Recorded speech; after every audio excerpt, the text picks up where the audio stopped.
What makes someone a celebrity? What makes someone a hero?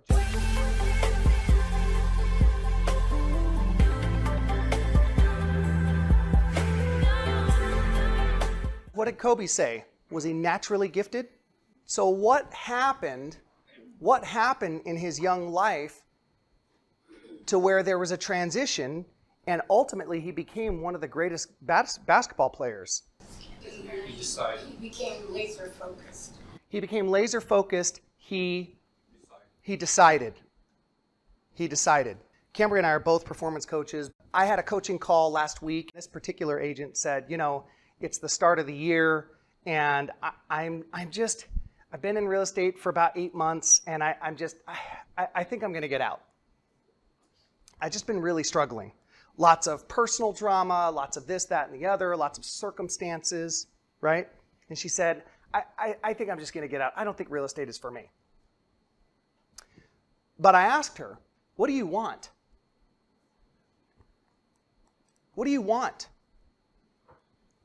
She never did, 40-minute conversation, she never did answer the question. What do you want? I don't know. Well, what got you into real estate? What was the draw into real estate?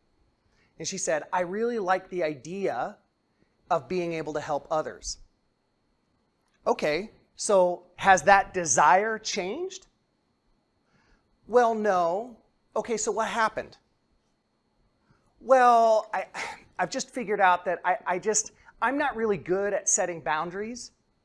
I said, well, tell me a little bit about that. She said, setting boundaries several times. Tell me about that. What do you mean? Well, just the clients, they just had all kinds of questions and they just didn't really trust me and listen to my advice, and they would call me all hours of the day and they would want to see homes, and I didn't know if they were really pre-approved, and so I just felt like I was wasting my time. You guys are starting to see the pattern?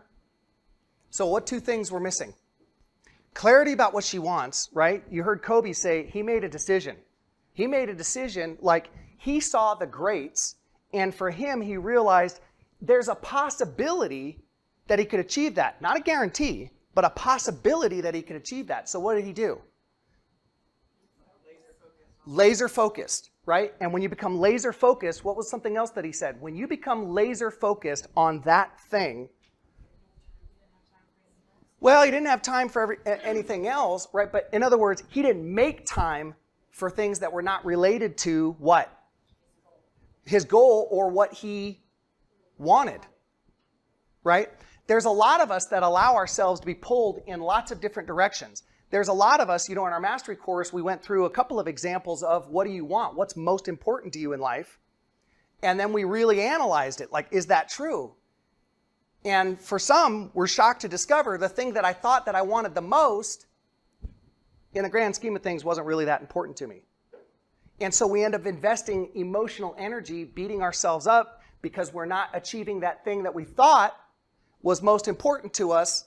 And as it turns out, it's much further down the list. You want to see a growth trajectory. First thing, you've got to be clear about what you want. Second thing, you've got to decide that you're willing to put in the work, that you're willing to learn, that you're willing to grow.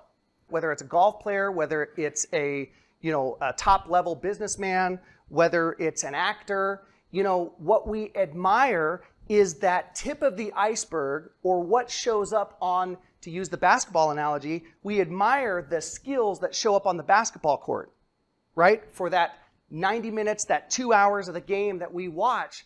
But what's behind the scenes? A mountain of focus, of effort. Kobe Bryant used to arrive at the arena at 5 a.m. every day to practice and oftentimes would leave after 7 p.m. He was the first to arrive and the last to leave. There's a lot of us that are not clear about what we want, and then because of a lack of clarity and a lack of making a decision to truly hone in on and learn our craft, we experience this. I have a passion for the real estate industry, and I have a passion for the fact that to get really, really skilled at real estate, there are some disciplines, there are some skills that you must learn and you must master in order to be effective at real estate. But what I don't want is for you to get out of real estate and then spread the same old BS real estate is just, real estate sucks. Does real estate suck, or did you have a lack of clarity about what you really want and an unwillingness to do what it takes? Because the bottom line was, yes, it was, there were boundary issues. But why would a client micromanage what you're doing? Why would a client behave like that? Why would a client not trust the advice that you're giving? Because you weren't bringing certainty to the table. They didn't feel like they could actually trust you and that you knew what you were doing. Everyone get that? She didn't get herself to a level where she could deliver advice and educate the consumer with a level of certainty that transmitted to them. You ever had the experience, you go into the store and you ask about the product and all of a sudden the salesperson is picking up the product label? Well, it says it can do this, that, or the other. What's my level of certainty?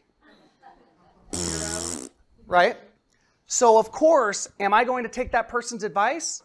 Or am I going to back up a few steps and maybe look on some forums and look on the internet and see with the ratings and that sort of thing? I'll do the research myself. Guys, your clients will do the same thing. If you can't deliver a level of certainty in talking about where the market is at right now, where you feel like the market might be heading, how you feel that you can guide your client, whether they're buying or selling, given whatever the market does. If the market crashes, the market continues, if interest rate goes up, right? And so it's an important lesson. We look to celebrities because they've mastered their craft, they've put in the work. They made a decision and they put in the work. Ultimately, that's why we admire celebrities, right?